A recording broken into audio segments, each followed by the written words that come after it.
Welcome to Booth, ladies and gentlemen. It's a great pleasure to have you here as we get underway with our standard portion of the World Championship here from Boston, Massachusetts. My name's Riley Knight for the first time today, and joining me as well, it's Luis Scott Vargas, LSV. He slices, he dices, he does it all. And I'm very excited to have his company as we get underway in the feature match area. The players getting seated, getting shuffled, and getting ready. Luis, what's on your mind as we begin to head into these uncharted waters? Obviously, Shota Yasooka, we've already talked about him on Grixis Control. This is a pretty standard choice from this man. Yeah, you can pretty much guarantee that Shota's going to show up with a collection of blue, black, and red cards assembled in some configuration that he may or may not have tried before. Well, we'll see him playing at lightning speed, I imagine, as we get down to the feature match area. And his opponent, a worthy adversary indeed, widely touted, Luis, as the greatest standard player in the world at the moment. It's Mr. Brad Nelson. Yeah, and Brad is very good at tuning his decks and identifying weaknesses in the metagame. We'll see if this metagame is something new enough that it's eluded him or whether he really has a grip on it. Yeah, this guy has just gone from strength to strength in recent months, taking out GPs, top 8ing all over the place. And look, he's here to take names, but Shota Yasooka, the Hall of Famer, is going to do everything he can in order to prevent that. And you can see these players there getting ready. And as soon as things are all settled and ready to go, we are going to get started with our standard rounds here. Round number 4 at the World Magic Championship. What a pleasure it is to have your company as we get underway. Yasooka kicking things off here. He's going to be under some early pressure. I would imagine we can see Long Tusk Cub hanging out there in Nelson's hand. What's Nelson looking to do to take the fight to the control play early? So Temur Energy is kind of known for its ability to adapt to any of its opponents. Against aggro decks, it can play more controlling, and against control decks, it can try to tempo them out with Long Tusk Cubs and Bristling Hydras. Brad's actually concealing what he's playing here a little bit. Yeah, that's some next level stuff there from Nelson as he opens with a Swamp. But the familiar start of a turn 2 Long Tusk Cub and an opt-in response from Yasooka. That's a nice piece of technology that blue decks are going to enjoy. Opt does smooth out your draws, makes your deck a little more consistent, and enables flipping an early search for Azcanta. And a double play here from Yasooka as we see a Fatal Push taking care of that Long Tusk Cub. He's not looking to muck around with that. And here is another new addition, Search for Azcanta. Search for Azcanta is my pick for one of the best cards in Ixalan, and it's one of the cards that's driving a lot of the control decks. We're actually going to see many copies of Search for Azcanta in this format, and a lot of the players bringing blue, black, or Grixis have relied on this card as their engine card. Just a way to sort of filter those draws, find the technology that you need at the side, and then of course flipping the card into the Sunken Ruin is where things really start to take off into the late game. And it might not even be the late game. Azcanta the Sunken Ruin can show up as early as turn 4, depending on how many cheap instants or sorceries you end up drawing. I mean, that's a great point. We've already seen 2 1-cost spells cast by Yasooka. He's well on his way. As we see now him drawing another copy of Opt off the top here. And he's hitting his land drops. He's doing pretty well here. Nice clean board for him. And this is the kind of board that Grixis Control tends to dominate in, where Shota has, is facing down no threat, no pressure in the first couple turns, and as a result, especially with that search in play, he's got a distinct advantage. Nelson is going to commit a threat to the board. It's going to be Bristling Hydra, but look at this immediately. Yasooka with the response. I think he's got the Disallow in hand. And it looks like he does, which means that he's opting just to kind of conceal information a little bit. Oh, Harness Lightning instead. Okay, so take out that Hydra, I assume in response to the trigger there? Right, before Brad has access to the 3 energy, which would make the Hydra hexproof. So milling away a Fatal Push here, and again, Yasooka shipping, although missing a land drop there, Luis. So now that Shota has 5 cards in his graveyard, all he needs to do is play 1 spell here, and he will be able to flip into Azcanta the Sunken Ruin. It's going to be huge for him to keep those cards flowing, although he is going to want to keep on developing his mana. I mean, as we go up the curve here, Luis, in Yasooka's deck, we're looking at Nicol Bolas the Godfarer, we're looking at the Scarab God. I mean, even big spells like Hour of Devastation, very mana intensive based on just the raw power level of these cards. Well, that is where Search for Azcanta really comes in handy. Soon it's going to be a mana source. Bristling Hydra number 2, and this one is going to eat up that Disallow from Yasooka. So once again, I mean, just such impressive stuff, keeping the board clear here. And a tune with Ether for Nelson. So his energy reserves are nicely stocked, but he still hasn't got any pressure. And a lack of pressure against a card like Nicol Bolas Godfarer, which is actually in Shota's hand, means that Brad does not have a whole lot of time left before Shota pulls too far ahead. So we've seen Yasooka. I mean, you know, there hasn't been huge, big, flashy plays here from Yasooka. He's just kept Nelson on the back foot, or at least not allowed him to take a step forward and start applying pressure. And I mean, control decks, we haven't seen them flourish recently, Luis. They haven't done, you know, they haven't been all over the format as they were in the days of Sphinx's Revelation. But this is exactly what they wanted. This is the environment they need in which to flourish.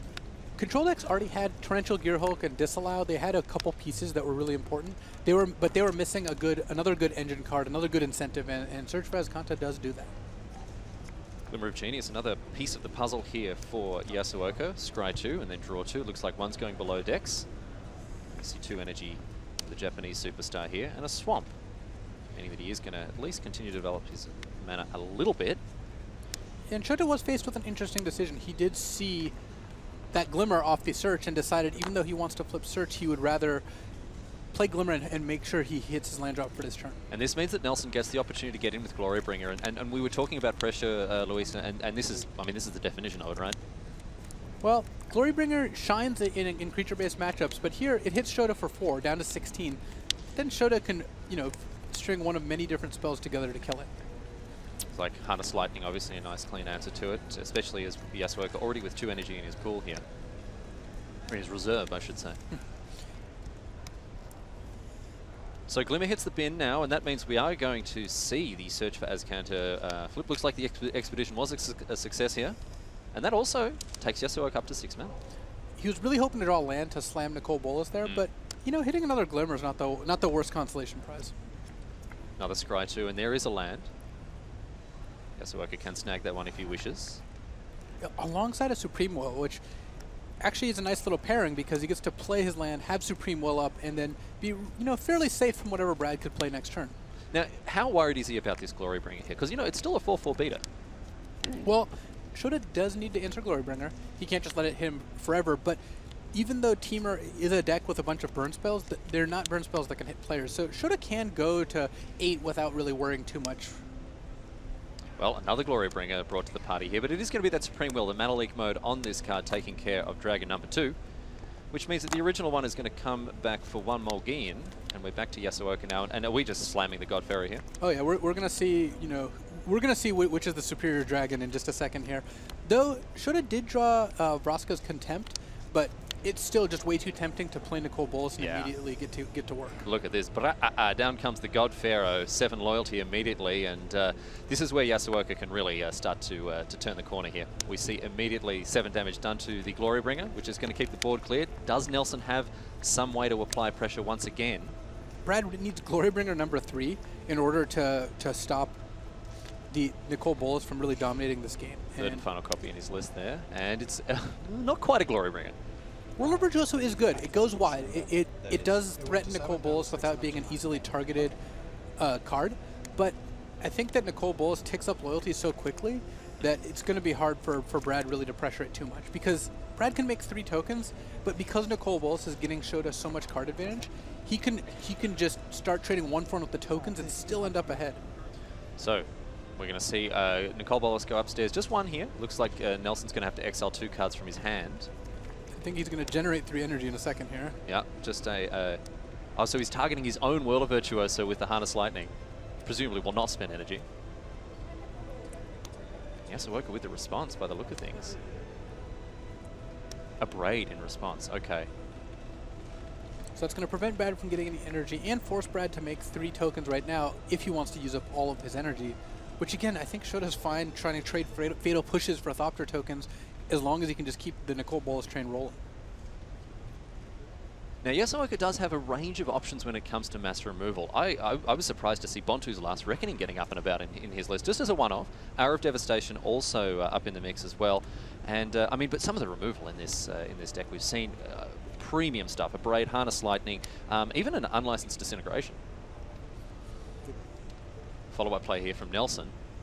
Yeah, he's trying the same trick again, but because he had to spend an energy to cast the second Harness Lightning, it doesn't get him a full another Thopter. But seeing as these cards are being exiled anyway, he's just trying to get as much value as possible from them. So it looks like we are going to go wide here before this Whirl of Virtuoso hits the bin. Back to Nelson off the top of his deck. He's drawn a Thopter somehow. With 3 1/1s in play against the God Pharaoh. Yasooka with 3 cards in hand. He's sitting pretty here, Luis. Fatal Push against the Thopter, just like you drew it up. And a Long Tusk Cub as well. So Yasooka on the back of this very powerful Planeswalker. Looks like he's going to turn the corner on this game. And Vraska's Contempt to take care of the Long Tusk Cub. 2-2 going to be exiled. Gain Yasooka some life. Back up to 14 here, and he's just got to put the finishing touches on this now. At this point, Nicol Bolas will break even with the Thopters using the +2, netting Shota a card every single turn. Did he? Oh, okay. Oh, jeez. Arrow of Devastation as well, which handily does not hit Nicol Bolas. A true flavor victory here. Cleaning things up nicely, and a Servant of the Conduit, the follow-up play from the top of Nelson's library. What can he find here? I mean, is there anything that gets him out of this? A Glorybringer right here would kill Nicol Bolas, except for the fact that Shota still has Essence Scatter in hand. Shota has all the bases covered. I don't think Brad's going to be able to come back here unless he manages to draw multiple strong threats in a row and resolve something like a Scarab God. But it seems like it's going to be very difficult given the situation. Yeah, Nelson's not having any of it. He's going to pack things up right away, and these guys are going to go to game 2. A very, very convincing display of dominance here from Shota Yasooka. Congratulations to him.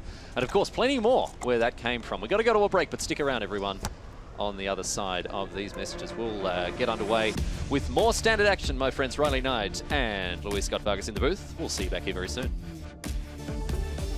Play Standard each week to win special Standard Showdown prize boosters. Ixalan Standard Showdown events are hosted by local stores each Saturday and Sunday. Find a location to play at magic.wizards.com/Standard Showdown.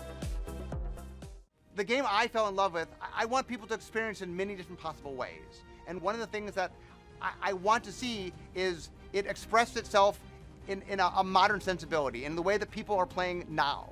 And that part of that is going digital. Like, I love tabletop, and we'll continue to make a tabletop game, but we really want to bring out the best experience, the magic experience, the electrifying thing that made me fall in love with the game. We want to have people play that in a digital form.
And welcome back to live coverage of the World Championship of Magic the Gathering live. Coming at you, Cleopatra, from Boston, Massachusetts. You're in the booth with Riley Knight, and alongside me, Luis Scott Vargas, the Hall of Famer, the superstar himself. Luis, great to have you along. These guys have hit their sideboards on your screen, Shota Yasooka and Bradley Nelson. How much does this matchup change once these guys have got through the sideboarding?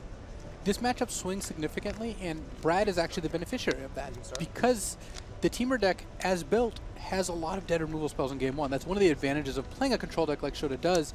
Brad gets to cut Abrades and Harness Lightnings and Magma Sprays and putting cards like Negate, Spell Pierce, Chandra, Torch of Defiance. These cards are much, much more effective. Nissa, Vital Force. So Brad gains a lot. He expects to be down a game a lot when he plays against a control deck like this, but the post-board games do turn into Brad's favor. I mean, we did touch upon this, the fact that a Grixis control deck or a blue-based control deck will flourish in a world of mid-range like 4-color energy, Teamer energy, and what have you. But the fact that these energy decks have access to, 5 counterspells after board, that can be a game changer and really turn the matchup around in post-board games. Yep. So both players getting underway here with early starts with, Shota Yasooka mucking around with a couple of ops, and Brad Nelson developing his board in a much more convincing fashion, you have to say. Rogue Refiner is one of the cards Brad really wants to look at for this matchup, because if it resolves, even if Shota kills it, Brad ends up a card, up a little bit of energy, and that adds up over the course of the game, especially once all of Brad's cards are live, which they weren't in the first game. Yeah, we saw Nelson sitting on a hand that looked a little bit more like a foot after Yasooka resolved his Nicole Bolas Godfarrer there. And yeah, I mean, when you're firing off harnessed lightnings just for the energy, I mean, that's not where you want to be. And Nelson now is going to be able to bolster his performance with much more relevant cards, you have to say. And looking at that Spell Pierce in Brad's hand, that Spell Pierce is going to trade for a disallow most likely, and at a significant mana advantage for Brad. So I like Brad's position here. Being on the play with Servant of the Conduit, which did not die, into Rogue Refiner, means that Brad has basically all the initiative and really is forcing Shota to make the first move, which plays nicely into Brad's sideboard counterspells. I mean, we saw the fact that Yasooka was able to keep the board clear, able to stay on the front foot and make sure Nelson really never got his snoot into the game here. And this is the exact opposite here, Louise, because now we have Brad Nelson with pressure, with further threats in hand, and really relevant interaction in the form of these counterspells. So he's sitting pretty right now. Yasooka, though, cool, calm, collected. This guy plays at the speed of light. And you'll see him snap off answers very quickly indeed as we see Disallow take care of this Rogue Refiner, or at least try to. Spell Pierce? Oh yeah. If you're Brad, you're so tempted to Spell Pierce here. You get to resolve your Rogue Refiner, get 2 energy, draw a card. Get in for 3 as well. Tidy turn here for Nelson. Certainly well out ahead here. It's Yasooka. Evolving Wilds the draw for him. And Shota's in great danger of just dying to the 3-2 beats. Brad did not have to resolve anything particularly impressive, and Shota's still under a lot of pressure. Hour of Devastation in hand here for the Japanese player, which is going to clean up the, it's going to take out the trash here for him. But, I mean, is that going to be too little too late? Well, it depends on what follow-up Brad has and if Brad has a counterspell, and it doesn't look like Brad has found a second counterspell yet. So Brad is going to get to resolve a Glorybringer afterwards if he waits on that.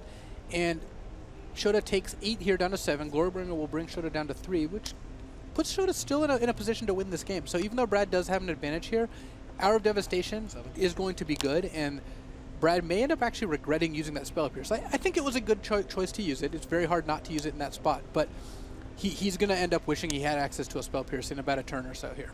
Now, these players don't have access to the deck lists right now, so Nelson is flying a little bit blind at least when it comes to what Yasooka's dealing with.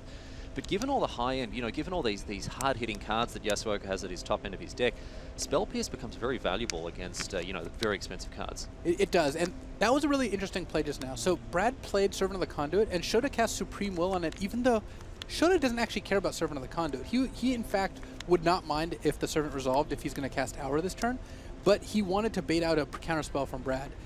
Fortunately for Shota, it was unsuccessful. Brad just doesn't have one.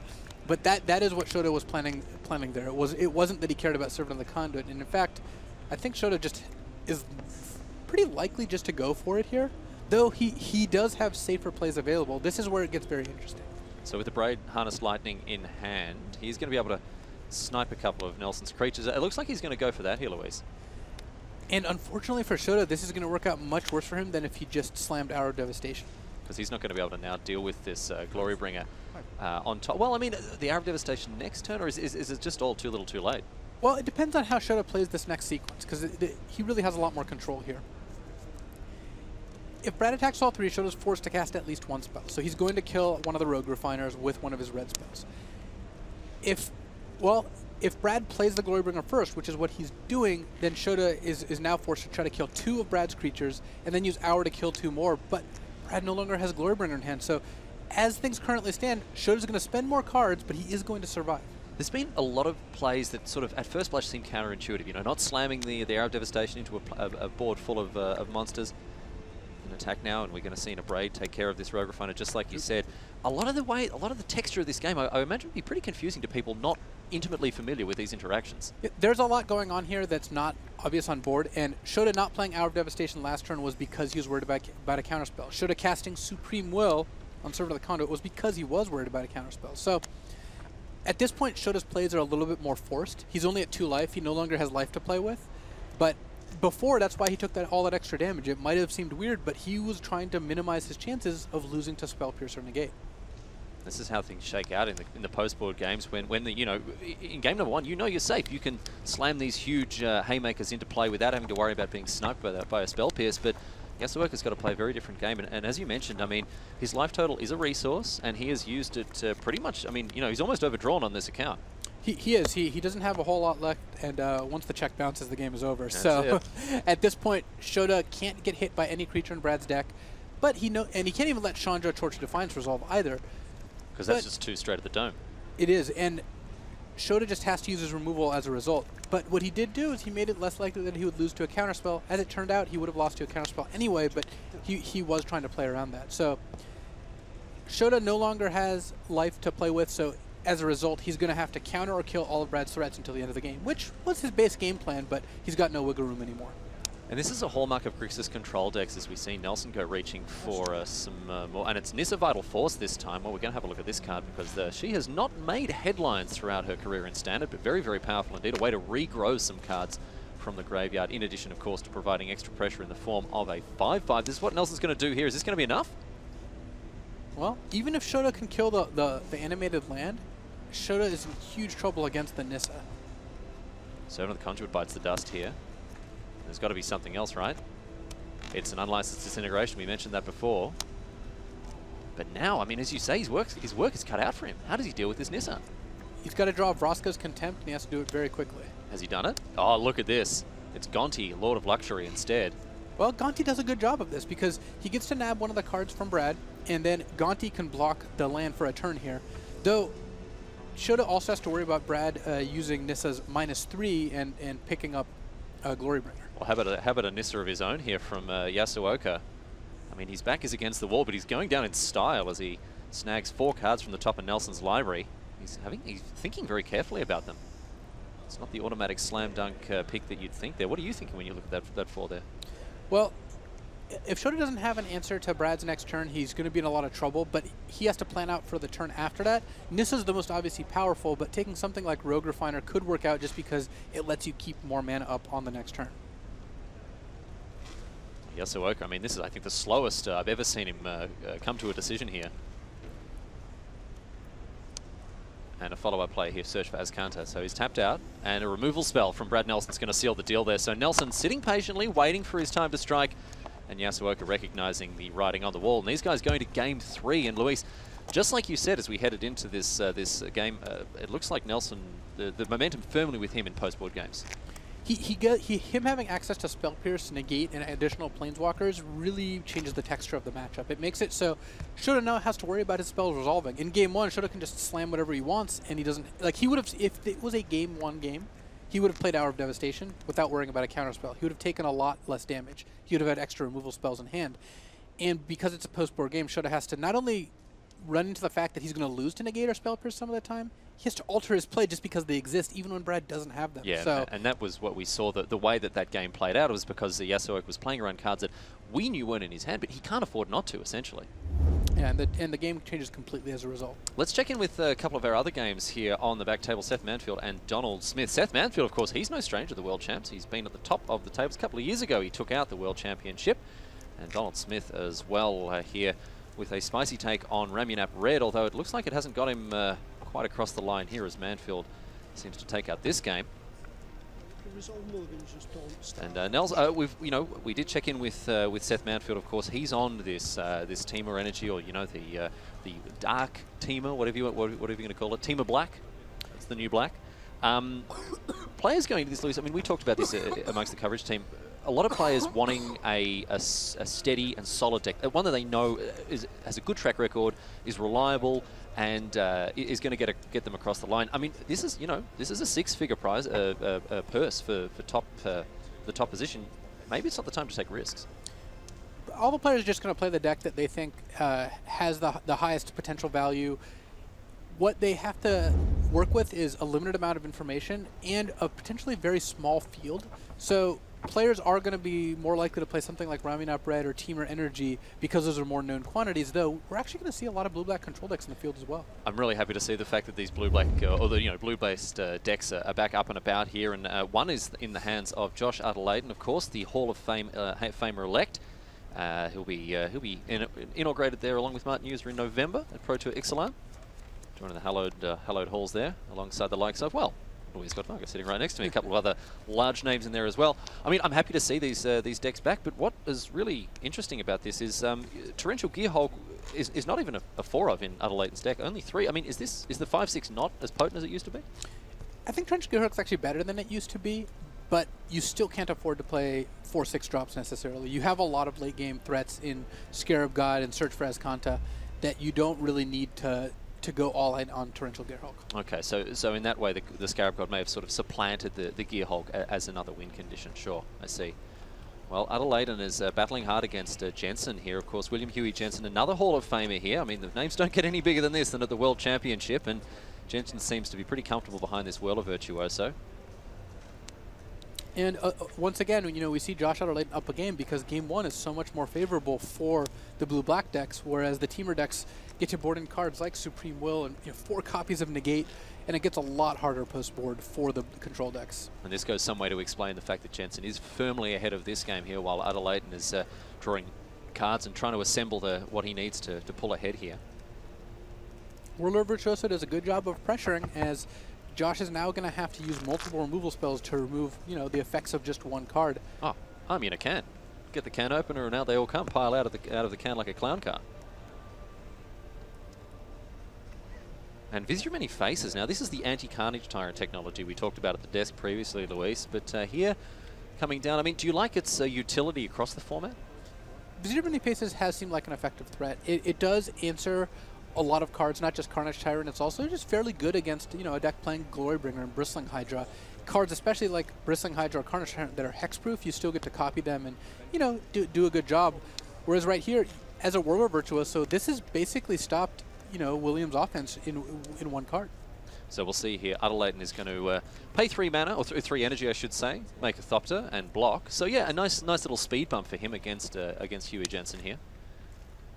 Jensen sitting on a couple of very interesting cards. I can see. Is that Supreme Will in his hand? Yeah, he's got Glorybringer? Double negate Supreme Will Glorybringer. Jeez. And so he's got a bunch of counter spells, though he can't actually negate the Vizier, so that was able to maybe slip in under counter magic.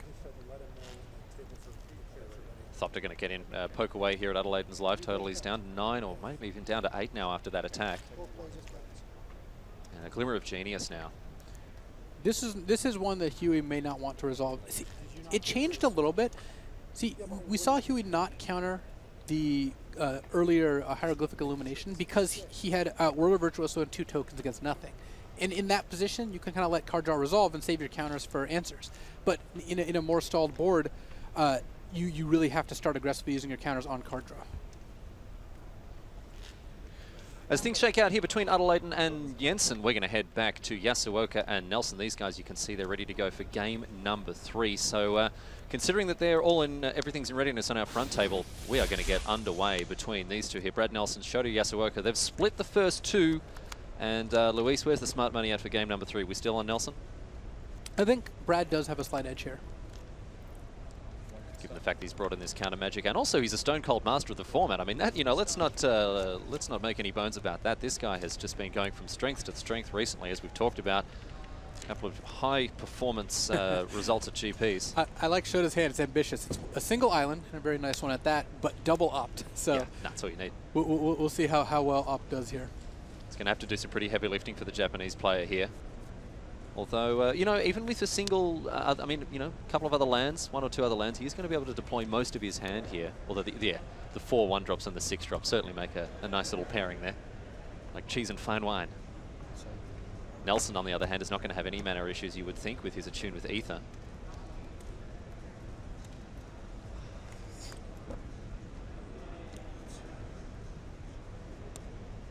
Mountain going into his hand off the back of Ether. I mean, this is one of the tubes of glue that keeps this whole deck together, isn't it? It's part of the spit and string that holds the air conditioner together.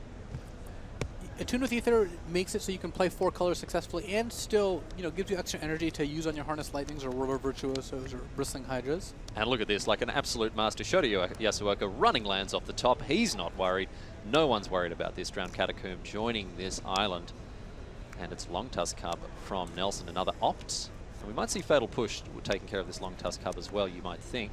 Yes, indeed. There it is. So a tidy start here from Yasooka, keeping the board clear, developing his hand. And he seems to be off to a good start. He's got 3 lands in play, so Shota is well on his way, especially from a 1-land opener. But he's got a bunch of red cards in hand and currently access to no red mana. So things could go off the rails soon here, but this is the start Shota wants. He does keep the board clear. If you remember last game, Brad had 2 or 3 creatures in play very quickly and started to aggressively pressure Shota's life. Don't even worry about it, Luis. Don't even worry about it, mate. The red land comes straight off the top. Look at this, Dragon Skull Summit. He's not worried about a thing here, Yasooka, and he's got plays for days now. And this is one of the features of this matchup where nothing has happened, but that does advantage Shota because his deck does have stronger late game and he has more card draw. Nelson now looking to commit something else to the board, and it's going to be a Rogue Refiner here. And Yasooka, he's also not worried about that. He's going to let that resolve, not a problem. Many, many answers to it in his hand. Shoot off an Abrade here? Yeah, he has to decide which of his red removal spells to use. And the advantage of using Harness Lightning is you get an energy left over. The advantage of using Abrade, of course, is that Abrade becomes less powerful in the late game. You can still snipe a Glory Bringer with a Harness Lightning, potentially, as things develop. Yasooka drew, I think it was a Supreme Will for the turn. He's shipped it back, so on 4 lands now. But, after the old 1-land keep, the old loosey-goosey keep there, he's done very well to get to this position. And Shota's keeping up Supreme Will out of flexibility. I mean, that is what the strength of that card. He can use it to counter something here, or he can use it to dig for a land, and he wants to have that option later, even though he's paying the price of missing a land drop in order to keep that option open. Bristling Hydra. And the unfortunate part for Shota is, unlike Game 1, he can't kill it with Trigger on the stack, because Brad already has 5 energy, so Brad's already protected from a potential removal spell. Because he can spend that as soon as it enters play to give it Hexproof, I see. All right, so Supreme Will. The Mana Leak mode on it. Ooh, but a Spell Pierce. That's backbreaking here for Yasooka, and that's smart stuff from Nelson. We saw him play that island and leave it untapped. But I mean, Yasooka, he couldn't play around there. He had to snap off the Supreme Will. Shota did not have much of a choice there, and Spell Pierce once again wreaking havoc on Shota's plans. And Brad now with a negate backup, he's sitting pretty. He's got a Bristling Hydra, which is one of the best threats against control decks, with a counterspell in hand, and Shota missing land drops over there, so unable to deploy more than 1 card a turn on most turns. But this is what the energy deck does, right? It's about threats, it's about pressure backed up with interaction, and it dominates creature-based matchups because its interaction is primarily creature-based, whether it's a Abrade, Harness Lightning, or even something like Glorybringer. That's where the strength of this deck lies. And when it pivots to post-board, that interaction becomes stack-based rather than battlefield-based, and we see the energy deck is just able to pivot effortlessly. And it's built in a way that it's got access to just the best cards out of 3.5 colors even. You even see a couple black cards. So energy is well poised to take advantage of all the powerful spells Standard has to offer. Essence Scatter is going to take care of one of those powerful spells, and of course Whirl of Virtuoso. This guy's had a great career throughout Standard so far. Yeah, from powering Aetherworks Marbles to Bristling Hydras, it has done a lot of work. Nelson's got something else to follow it up, however. He could have fought over that Essence Scatter with the negate, chose not to. River Virtuoso, not a huge priority at this moment. And Bristling Hydra's going to get in there. Oh, just some extra pressure here. Oh, look at this. That's grown into a big, big boy. And part of the reason that Brad feels comfortable pumping the Hydra to 6/5 is a lot of Shota's removal is damage-based. So at 6/5, it already somewhat has hexproof in the sense that it's immune to a Abrade or even Harness Lightning at this point. An opt now from Yasooka. It looks like he cannot find that 5th land for love nor money here. And it's Scarab God off the top. And that is just not going to do it. The Hydra is already large enough that it can dominate the board. And Brad's going to be able to force through a Chandra here thanks to this negate. Oh, jeez, as well. Yeah, with the 6 mana available to him, or 7 with the Servant of the Conduit. And look at that. That's the perfect hand. That's the perfect hand. What else do you need? 2 cards. That'll get it done. big attack here. Fatal push. Says goodbye to the serve of the conduit. And now we've got pressure backed up with interaction, and Nelson's in the driver's seat in a major way. He's speeding down the final straight here. And he doesn't even need the Chandra or the negate. The Hydra's probably enough by itself, but the Chandra negate just put it completely out of reach for Shota. Get you for 2, he says. Yasooka down to 6. He is stone cold dead ski to this bristling Hydra, which of course can still be made hexproof at a moment's notice. Oh man, this is looking rough here as we see a very on-flavor deployment of Chandra's defeat. Brad pretty likely to fight over this. Yep, negate's going to take care of it. Back to Yasooka now. What can he find here? Does find that 5th land, although is there a way for him to find his way out? No, an extension of the hand is going to wrap things up here between Shota Yasooka and Brad Nelson. 4-color energy triumphing against Grixis Control. And Luis Scott Vargas, just like you said, post-board games become nightmarish for blue-based control decks when they are faced off against the energy deck that, again, can re-pivot, can find a new position, adopt a different posture in post-board games, and take it across the line. We're going to head back to one of our other matches here and check in with our backup game between, it looks like, Josh Layton and William Jensen on your screen right now. And again, Luis Scott Vargas, just like we saw before, it's a blue-based control deck versus Team Energy. Yeah, and Josh has cut out the red splash, so he is straight blue-black. But he does have access to a lot of the same tools, and in fact, we've got Torrential Gearhulks on both sides of the matchup here. Teamer goes pretty deep after sideboard, and William's sideboard plan involves Torrential Gearhulks, Negate, and Supreme Will, so it almost turns into a somewhat of a mirror. Yeah, right, like a sort of a green-based control deck facing off against Layton's blue-black here. But just the flexibility of this card, still able to deploy cards like the G-Banger here. Glorybringer is going to get across for some damage if Layton doesn't have a way to answer it, but he does in the form of Essence Scatter. I mean, flexibility is the name of the game with Team Energy, right? The deck is very malleable. It can adapt itself to all sorts of different situations, and here it turned into a control deck against, you know, a Ramen Up red deck, of which there are many in this field. You'll see Jensen's deck get a lower curve, a ton of red removal spells, look completely different than it looks post-board here against control. One of the really interesting things about this this tournament, which I'm sure we're going to explore throughout the weekend, is the nature of a 24-person tournament where, you know, most if not all players are quite familiar with one another, their deck styles, their preferences, their testing habits, and this sort of thing as well. So that, I mean, that influences deck construction, surely, right? Knowing what the other players in the tournament tend to favor in terms of constructed certainly impacts the choices you make going into the tournament. Fatal push now on the Thopter. And funnily enough, William Jensen has to decide whether he wants to use Supreme Will on Fatal Push to save his Thopter token. Because Josh is already down to 3.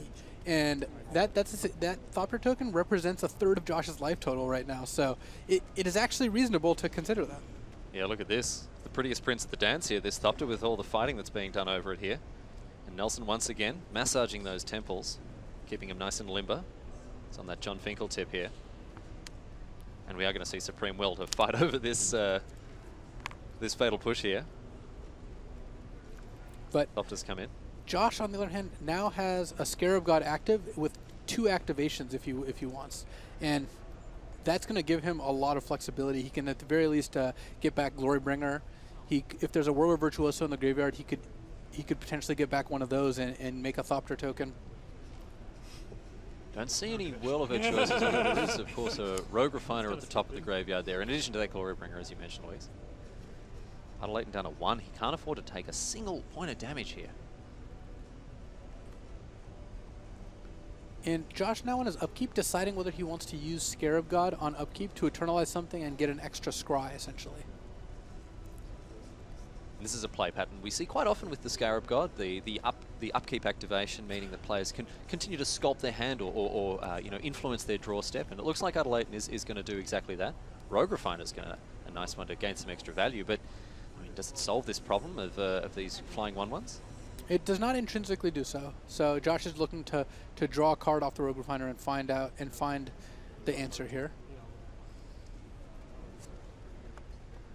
So this is the card off the Rogue Refiner, unless I'm mistaken. Yeah, and he's still got the Scarab God triggered on the stack, so he's deciding if he wants to bring another creature back beforehand in order to look for something like Fatal Push, I think would be his most likely way to survive here.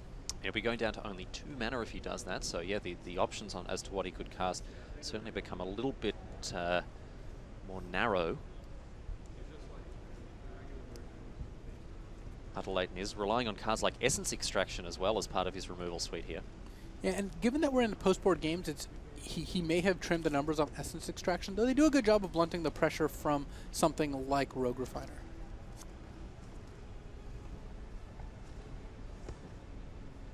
So, Layton now. Certainly with his back against the wall, he's going to have to dig deep. He's going to have to find something special here. Because Jensen sitting on an unblemished 20. Yeah, Josh will not be killing Jensen this turn. He knows that at least is a fact. What he can do though is stabilize. If he can deal with both those Thopters, Josh is significantly far ahead because he does have an active Scarab God that will win him the game over the course of 2 or 3 turns. So Jensen down to 19. It looks like we're just going to see the single activation. A Scry, Evolving Wilds going straight below decks. Layton not wanting to mess with that at all. Another card off the top. It's Essence Scatter. And is that just about all she wrote here, Luis? Unless there's something else lurking in the graveyard that will stop 2 Thopter tokens while Josh is at 1 life, I believe so. So Glorybringer can come back, of course, from Jensen's graveyard on the side of Layton to block 1 of those little Thopterinos. But apart from that, I mean, is there a percentage chance that Jensen doesn't attack here? Oh, absolutely not. Jensen's not going to win the game if he passes the turn. He knows that. But whether he wants to play some spells before attacking, yeah, that's up for debate. Maybe he plays a Rogue Refiner first to see if he can draw another Glorybringer. But he's going to send those Thopters in, and Josh is going to be in quite a bit of trouble. Because I'm assuming that Vizier of Many Faces is still the Whirler Virtuoso from earlier. This is the same game. Yeah, this is the same game. Before. If it ends up being something different, then that could be something else. Simple as that. Jensen puts the finishing touches on the match here. Layton sitting with a handful of Brickskis and has to scoop them up. You can see rather empty-looking feature match area with the exception of these 2 hard-hitting heavyweights of Modern Magic. And they're going to have to go to Game 3, Luis. Now, one thing that doesn't really get discussed a huge amount between in a matchup like this is the play or draw. Obviously, if we were sitting with a Ramunap red deck, that's what we'd be looking at. Is the Ramunap red deck on the play? Does that change the texture of these games? I mean, is Layton going to be... I mean, how much happier is he going to be that he's on the play for game number 3? It matters more for Jensen in the sense that he's the one playing an early threat and then trying to keep a counterspell up. He's playing kind of like a traditional aggro control deck. But against when you're on Josh's side, it's more that you want to prevent that than you're doing anything spectacular with being on the play. Okay. Josh does get to do something like maybe play a turn 2 Search for Azcanta and have more of a solidified long game without tapping out. But for the most part, Josh just needs to make sure William doesn't get off to too fast a start, because the starts that we've seen Control have trouble with is when Teamer resolves a threat or 2 threats and just has a counterspell backup. And this is, I mean, this also ports nicely across to when Teamer is playing against other creature-based decks. That's what they're looking to do as well. They'll play, a Long Tusk Cub or a Whirler Virtuoso, ride that one to victory while disrupting the opponent's game plan. It's funny, I mean, they're using different cards against the different matchups, but the thrust of the deck doesn't change a single jot. For the most part, the deck remains as a consistent, mid-range deck. But one of the features of mid-range deck is it plays small ball against aggro, and it tries to up its curve and play better late game threats against Control. And we've seen it successfully do that against Control in the feature match area once. We'll see if William can make it twice in this round. Just the consistency and the flexibility of Teamer Energy really does make it a very strong choice for tournaments like this. And you and I have been around chatting with the 24 players, the best in the world, who've assembled here at the World Championship throughout this weekend. And I mean, there are some who are pretty confident that Teamer Energy is going to be around, for the foreseeable future. I don't see Teamer Energy going anywhere. It's just a collection of good cards, and because the deck is not so focused that it can't change, you're going to see different versions of it depending on what the metagame dictates. And this is where players like Brad Nelson really get their edge, because they're so good at reading those getting those tiny 1%ers in with sideboard cards here or main deck configurations there. This is how you succeed in the standard format. Definitely, and Teamer Energy is one of the decks that rewards you the most for that, whereas, you can change slots in a deck like Ramunap Red, but a lot of its slots are kind of dictated just by the nature of the deck. Yeah, whereas this is a little more modular, as you were saying. It is. Yeah, that's right. And certainly a lot of lessons to take away from this weekend, Luis, even this very, very early stage. I mean, you know, we're only halfway through day one, and we've still got, you know, we've got the finals to come up. We've got a whole new day of draft and standard coming your way tomorrow. So plenty of stuff to learn throughout the weekend, and certainly it is a pleasure to have your company here in Boston, Massachusetts, the cradle of liberty, of course. And it's been great to explore Ixalan draft throughout the morning, and very exciting to get underway with standard now for the afternoon. So thanks for choosing to spend your weekend with us here from Massachusetts. It's been great to have your company so far, and we're looking forward to it as this tournament progresses. Josh Layton, the Hall of Famer elect, facing off against William Jensen, who is already well and truly settled in the Hall of Fame. He's got his favourite armchair and pipe and slippers and everything. And Layton, of course, will be inducted along with Martin User in November at Pro Tour Ixalan in Albuquerque, which Luis Scott Vargas, you'll be playing in. I will. Pro Tour Ixalan will be my first Pro Tour since Pro Tour Eldritch Moon back some time ago. How are you feeling about that? I'm excited. I like to sling the cards. I like to be in the, hopefully in the feature match area if I do well enough. Yeah, well, I'm sure that people around the world will be rejoicing the return of LSV. And well, I'm sure that hopefully people not just my opponents. No, that's right, and all us in the booth as well, because I'm sure you're going to do everything you can to make things as tricky as possible, keep us on our toes. Now, this is what you said was going to happen here, Luis. This is exactly what you said here. Layton on the play, resolving search for Azcanta nice and early. And this is going to give Josh a significant advantage here, because not only does his card selection increase over the next couple turns, he's got cheap answers in the form of Fatal Push and Sensor in hand, so he's going to disrupt William's curve and make it so the black control deck hits all the benchmarks it wants to hit. All its land drops, has answers, maybe has a card draw spell on turn 4 if Josh can swing that as well. Now, Jensen is sitting on some counter magic as we see a second Servant come down here, but oh, is this a missed land drop from William Huey Jensen? That spells trouble here, and Layton is pulling ahead a little bit already from the outset here. Oh, no, he hit his land drop. Oh, he did? Yeah. Oh, excuse me, because Layton was on the play. Now we saw that Fatal Push take care of the first Servant of the Conduit in Layton's main phase, not looking to give Jensen an opportunity to develop his mana further. But no, Jensen with plenty of ways to continue to develop his mana now. He's up to 5 already. But Layton with counter magic of his own, Sensor, in addition to that Disallow, and a Scarab God freshly drawn. The Scarab God is nice because that gives Josh something to do with excess mana, because he does have a decent amount of lands here. What he needs is to, again, keep the board somewhat clear, and that counter magic in hand is going to do that. Now Jensen opting not to commit to the board here. He is going to be able to hold up a Supreme Will. And if you're Layton, that's got to be pretty high on your radar, you know, the fact that your opponent does have counter magic and that he's going to be able to go up against cards like the Scarab God. Appetite for the Unnatural, getting rid of that search for Azcanta. This expedition, unsuccessful, coming back with empty hands. It is unfortunate for Josh because that search was going to be very powerful as the game went on, but he doesn't feel like he's in such a good position that he wants to use a piece of counter magic to stop that. Appetite for the Unnatural seems like a nice inclusion here for Jensen, not only sniping those searches of the search for Azcanta, of course, but also taking care of Torrential Gearhulk. It is flexible, and the fact that it hits both Gearhulk and Search makes it good enough to board in, despite playing against a deck that doesn't have that many targets overall. I guess the fact that when it does hit with a fair bit of a weight behind its punch. It's a hungry-looking fella there on the card. A tune with Ether, the play for Jensen. And this is the kind of game where Servant of the Conduit appears a little bit lackluster. As the game goes on and William continues making land drops, he wishes Servant hit a little bit harder. Like, this is where something like a Long Tusk Cup would have been awesome. Yeah, yeah. I mean, we live in the day. We live in an age of 2 mana dorks, and the fact that it you know does hit it all, I guess, is a bit of an upgrade against something like Llanowar Werewolves in that sense. But yeah, the fact that it's just a 2/2 for 2 essentially with no rules text as the game goes long, it's not what Jensen's looking for here. This one's a bit more evenly poised, you have to say. Rogue Refiner, the play for Jensen. That's going to meet an Essence Scatter, and Jensen's not looking to fight over that with his... I think he's got a copy of Negate in hand. He's got a Supreme Will, a Negate, and a Glorybringer, and he's playing it patiently. He's got the Glorybringer, so maybe he wants to hit his 7th land, or 6th land plus the Servant, play Glorybringer plus Negate, or he just wants to let the game develop and eventually start fighting over a more important spell. Well, decent enough grip for Jensen. Layton as well, holding some pretty hard-hitting cards here. So Josh is looking to finish this with Scarab God, so he wants to use up the next couple counter spells and get to a point where he can just resolve a Scarab God and, you know, start taking over the game from there, bringing back Rogue Refiners and Servants of the Conduit and whatnot.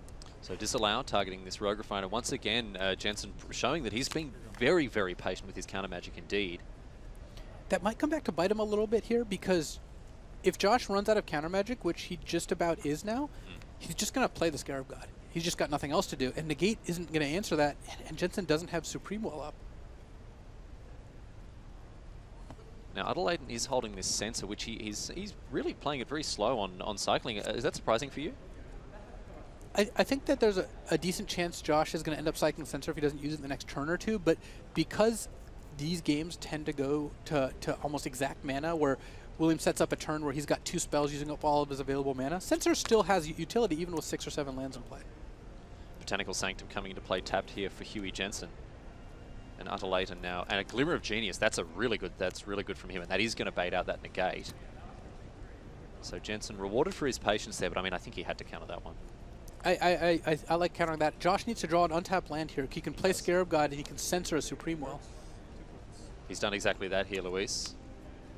It looks like he's not running out the Scarab God. He's actually just waiting on that with just Censor in hand. So that's interesting.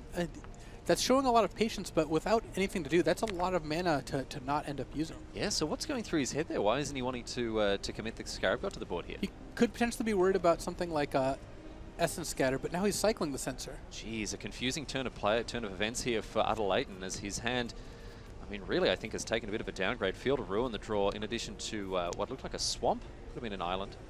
A land of some kind. I think it's a swamp. And so now Josh, again, still waiting on Scarab God, but the funny thing is, the Censor would have been perfect here. Jeez, that's a beating here for Josh Layton. So the Scarab God comes down for no... Oh, sorry, the Torrential Gearhulk comes down for no value here for Jensen, apart from the fact that it's a massive 5/6 beater, a huge stonking great card here. So Layton now, I mean, with a further play here from Jensen, this Scarab God can come down, but once again, it might just be a little bit too late to the party. So Josh gets to play Scarab God, but he's facing down a number of threats, and even getting back something like Rogue Refiner seems like it's not going to do quite enough. The Josh did draw Torrential Gearhulk, which can cast something like Fatal Push. So that could get him back in here. That could put his snoot back in front here, because of course it is able to, as you say, take care of one of these creatures, in addition to blocking very, very nicely indeed. But wow, Jensen's head down to the air base here, and he's sending the pilots into the sky. Thopters are going to take off.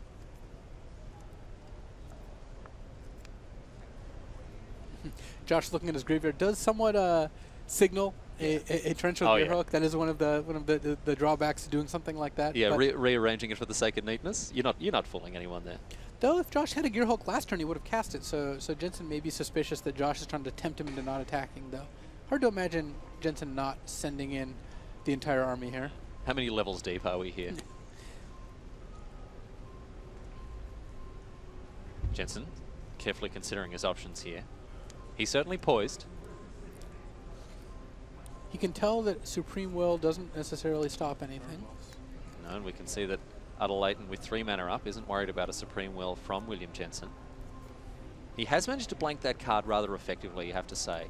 Although there was that point where he could have played Scarab God into Censor. Chose not to. The Scarab God's still hanging out in Layton's hand. Jensen doesn't look concerned. He's relaxed. He's having a great time. Jensen is doing just fine. He knows that even though Josh is going to get to Torrential Gearhulk here, that Jensen has a pretty significant advantage on board, and with Supreme Will and Glorybringer in hand, has a lot of options going the other direction as well. So Glimmer of Genius means that Layton gets to scry 2, draw 2. It looks like Duress and Vraska's Contempt are both going below decks here, and instead it's Essence Scatter and Censor.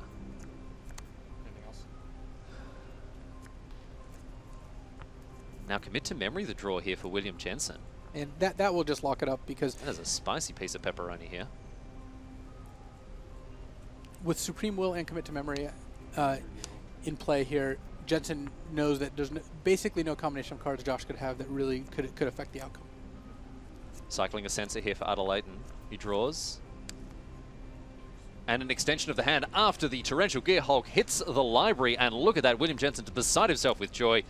Playing a very, very cool, calm and collected game here. He's done very, very well to get up in games number 2 and 3 to wrap things up very, very tightly. As we welcome you back to the booth, ladies and gentlemen, my name's Riley. I've had the great pleasure of being joined by Luis Scott Vargas, of course, and the great pleasure of being joined by you around the world. Now, of course, we've got plenty more Magic coming your way from Boston, Massachusetts, from the World Magic Championship. We're looking forward to your company as coverage continues. We're going to take a quick break. We'll be back very soon. Don't go anywhere.